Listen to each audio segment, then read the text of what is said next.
मित्रांनो, लग्नानंतर होईलच प्रेम या मालिकेचे नवनवीन लेटेस्ट एपिसोड पाहण्यासाठी चॅनलला सबस्क्राईब करा. या मालिकेच्या नवीन भागामध्ये असं दाखवणार आहेत की इकडे ती रेखा त्याला सांगत असते, हे नंदिनीचे छोटी बहीण आहे काव्या, आणि ती नंदिनी यांची मोठी बहीण तिच्याच तर मी आनंद निवासमध्ये काम करते ना. त्यावर ती म्हणते, हा माझा मोठा भाऊ, पण हा की नाही ह्याला काहीच माहीत नसतं, सतत त्याच्या कामाच्या व्यापामध्ये असतो. त्यानंतर पार्थ म्हणतो, हा ठीक आहे, जर काही लागलंच तर नक्की कॉल करून कळवा हक्काने.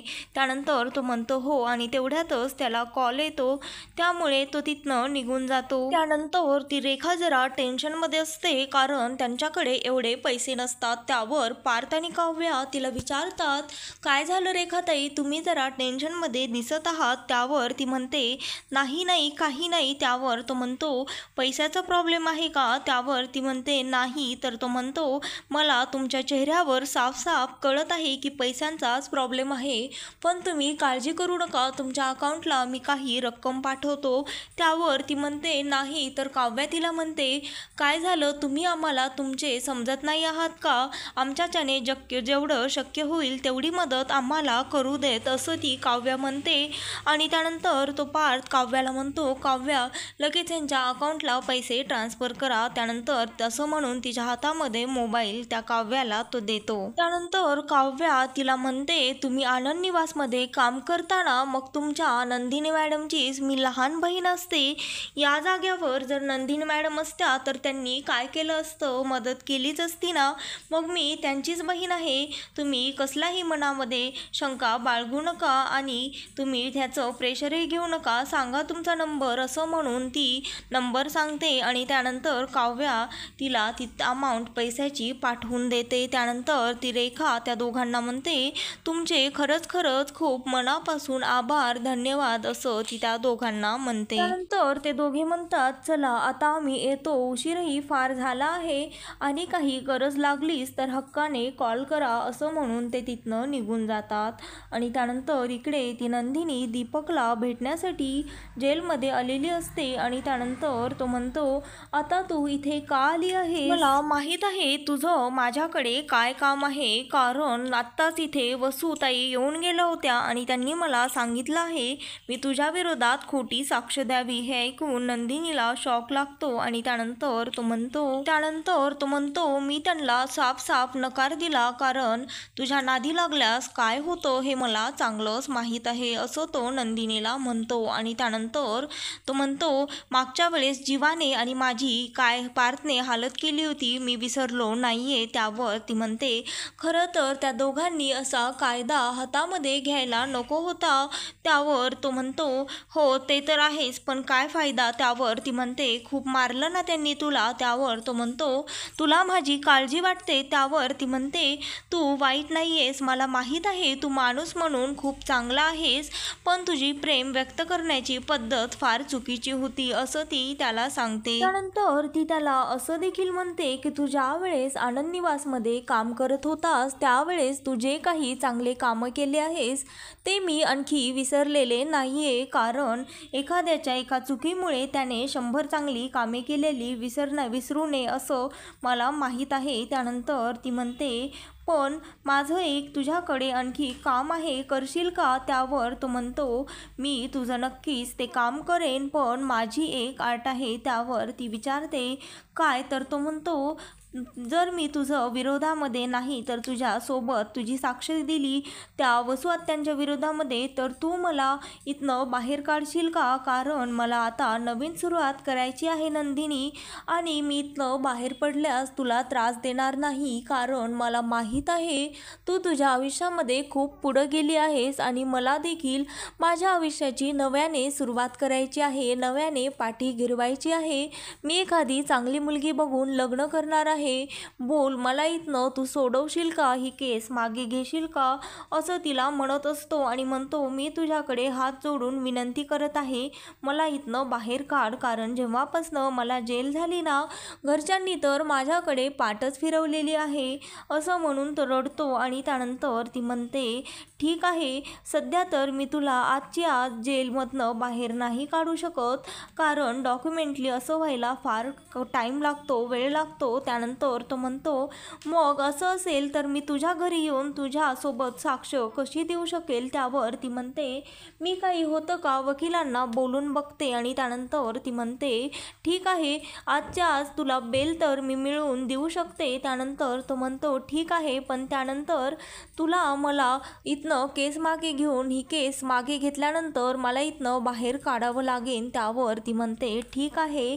आणि त्यानंतर ती म्हणते खरंच तुझे खूप खूप आभार, कारण त्या घरातली माणसे खूप चांगली आहेत आणि आता उगाचच त्यांचा माझ्यावर आधी फार विश्वास होता, पण केवळ वसू आत्यांमुळे त्यांनी मला खोटं ठरवायचा प्रयत्न केला आहे आणि मी माझ्या माणसांना असं गमावू शकत नाही.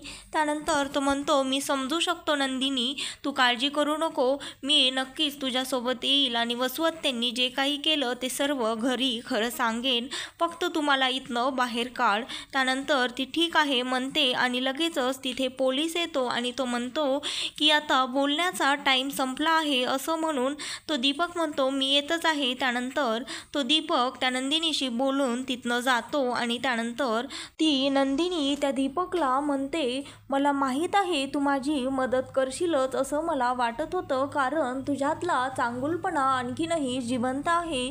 त्यानंतर तो दीपक तिची माफी मागतो हात जोडून. आणि इकडे हॉस्पिटलमध्ये त्या रेखाताईचा भाऊचं फोनवर बोलणं झाल्यानंतर तो रेखाताईजवळ येतो आणि म्हणतो तुला काय गरज होती त्या दोघांची मदत घेण्याची, तुला कोणी सांगितलं होतं, मी तर इथे येतच होतो ना, मग तुला एवढा दम नव्हता का. त्यावर ती म्हणते अरे त्या दोघांनी तर उलट चांगली आपली मदतच केली आहे आणि आता तिथे तिला एवढ्या रिक्षामध्ये कळा येत होत्या, त्यावर मी काही तसंच बसायचं होतं का तिचा त्रास बघत. तुला माहीत नाही इथं आल्यानंतर किती मोठा प्रॉब्लेम झाला होता, त्या दोघांमुळेच आपल्याला ह्या हॉस्पिटलमध्ये आपण वेळेमध्ये पोहोचू शकलो. तर सर्जनही अवेलेबल नव्हते, कारण त्यांची आज सुट्टी होती. तर दुसऱ्या हॉस्पिटलमधलं त्या सर्जनलाही त्या काव्या मॅडममुळेच इथल्या डॉक्टरनी बोलावून घेतलं आणि तू त्यांचे उपकार मानायचे सोडून त्यांनाच बोलत आहेस. त्यावर ती म्हणते तुला माहीत आहे का तुझ्या बाळाच्या गळ्याभोवती नाळ अडकलेला होता आणि हा सर्व प्रॉब्लेम त्या काव्यामुळे आणि पार्थमुळे सॉल्व झाला आहे. आणि जर तुला पैशाचं वाटत असेल ना तर काळजी करू नकोस, त्यांनी आपली मदत केली आहे. त्यांनी ऑलरेडीच इथले जेवढा काही खर्च येईल तो त्यांनी स्वतः उचललेला आहे आणि ह्यापुढेही जर तुला काही वाटत असेल ना तर आणखी तुझी ताई जिवंत आहे, मी बघून घेईल काय ते, असं ती त्याला म्हणते. आणि त्यानंतर इकडे तो जो दीपक असतो तो नंदिनीची हात जोडून माफी मागतो आणि तिला म्हणत असतो नंदिनी खरंच माझं चुकलं, मी तुझ्यावर प्रेम करतो असं म्हणत होतो आणि मीच तुला फासावर चढवलं असं म्हणून तो रडायला लागतो आणि नंदिनीची माफी मागतो. त्यानंतर तो म्हणतो खरं तर खरं प्रेम हे काय असतं मला कळालंच नाही, बरं झालं तू मला नकार दिलास, कारण मी तुझ्यासाठी योग्यच नाही, तुझ्यासाठी तर जीवा बेस्ट आहे, खरंच त्याने तुझ्यावर खरं प्रेम केलं आहे असं तो दीपक त्या नंदिनीला सांगतो. त्यानंतर ती नंदिनी म्हणते तो जीवाच नाही तर त्याच्या घरातली सर्वच माणसे खूप चांगली आहेत, त्यांनी अगदी कमी वेळातच मला आपलंसं करून घेतलं आहे आणि आता त्या माणसांसाठीच तुला तिथे येणं माझ्यासाठी गरजेचं आहे, कारण जर तू तिथे आला तरच ती माणसे माझी राहतील असं ती त्याला सांगते. आणि त्यानंतर इकडे रम्या आणि वसू आत्या एकमेकींशी बोलत असतात.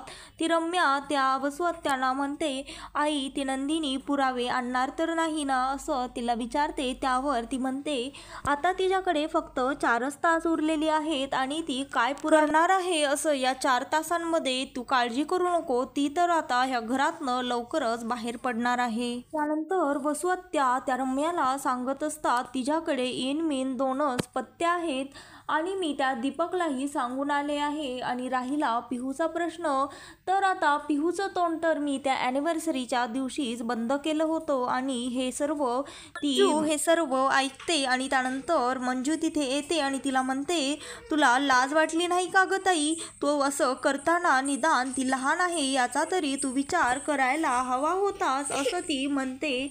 आणि त्यानंतर ती म्हणते तू तर माझी बहीण आहेस तरी देखील तू हे सर्व केलंस, केलंस. आणि त्यानंतर ती मंजू त्या वसुहत्याला म्हणते, काय म्हणालीस तू चक्क पिहूचं तोंड बंद केलंस. म्हणजे याचाच अर्थ असा की नंदिनी जे म्हणत होती ते सर्व खरं होतं आणि तूच मला मुद्दामून तुझं खरं सत्य सर्वांसमोर येऊ नये यामुळे तिच्या विरोधामध्ये भडकवलंस असं ती तिला सांगते. आणि ती म्हणते, रम्या म्हणते, मावशी तुझं तोंड सांभाळून बोल. त्यावर ती म्हणते, त्याआधी तू तुझ्या आईला नीट वागायला शिकव. त्यानंतर ती मंजू वसुहत्यांना म्हणते, ताई मला तुझ्याकडनं ही अपेक्षा नव्हती, पण एक गोष्ट मात्र लक्षात ठेवा, मी माझ्या मुलीसाठी काहीही करू शकते. त्यावर वसुहत्या म्हणतात, काहीही करू शकत नाहीस, पण मी मात्र कुटुंबासाठी वाटेल ते करू शकते, कोणत्याही थराला जाऊ शकते.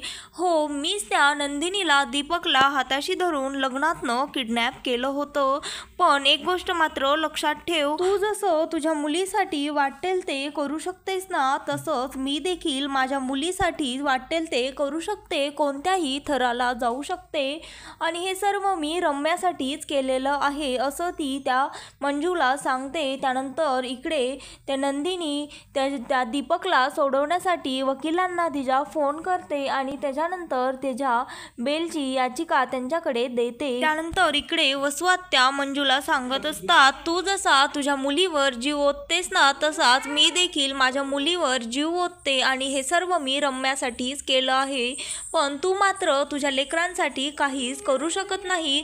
तुझा तो नवरा फक्त शब्दकोडे सोडवत बसलेला असतो. तू जरा नीट विचार कर, तुझं सर्व कोण करतं, तुझ्या मुलींना कोण पोसतं, तुला कोण पोसतं आणि जर तू मला हे सर्व माझं सत्य खाली सांगून टाकलंस तर तुमच्या दोघींचा विचार केला आहेस का? त्यानंतर काय होईल, कोण तुमचं तू बघेन, तुझ्या मुलीची ट्युशनची फीस कोण भरेन? तुला वाटतं का हे सर्व विक्रम करेल?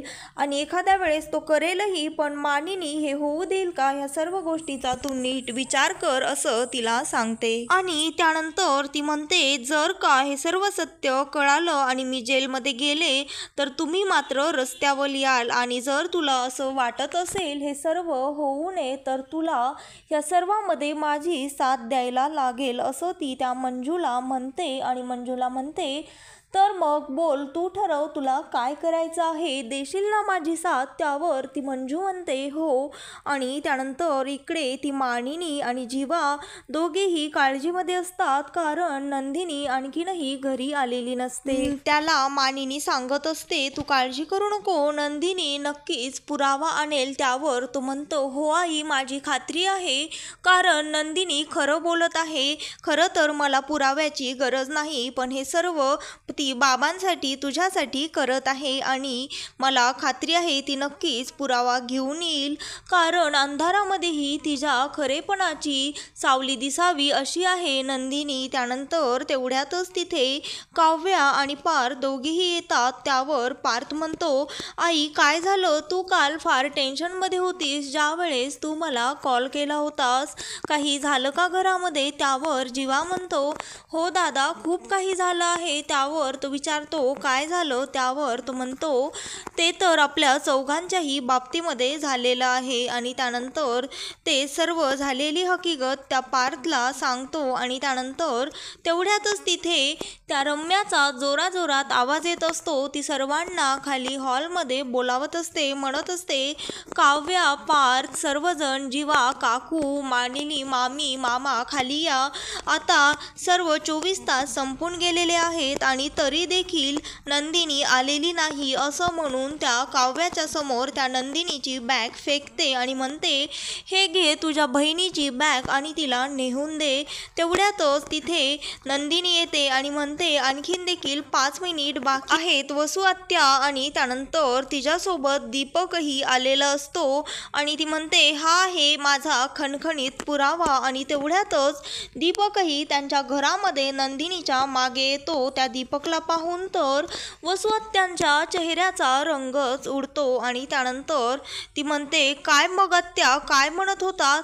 रम्या ही बॅग माझी आहे का असं तिला विचारते आणि त्यानंतर मग पुढे ती काव्याही तिला म्हणते, ताई आम्हाला वाटलंच होतं तू नक्कीच पुरावा आणशील.